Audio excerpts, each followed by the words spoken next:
নড়াইলে BNP নেতার বাড়িতে অগ্নিসংযোগের অভিযোগ, ঘটনাস্থল পরিদর্শন করছে পুলিশ। বিস্তারিত থাকছে নড়াইল থেকে মোহাম্মদ রাসেল শেখের প্রতিবেদনে।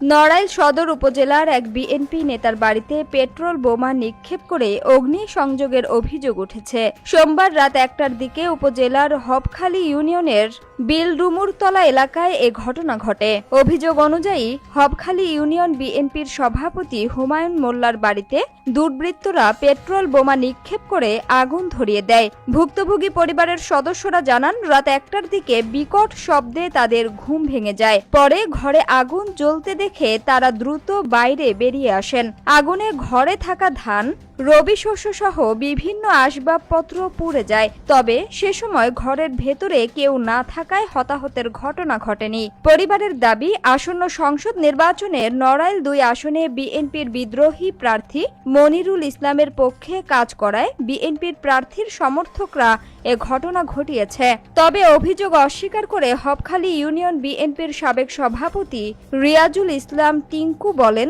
বিএনপির বিদ্রোহী প্রার্থীর সমর্থকরাই পরিকল্পিতভাবে আগুন দিয়ে আমাদের লোকজনের বিরুদ্ধে অপপ্রচার চালাচ্ছে।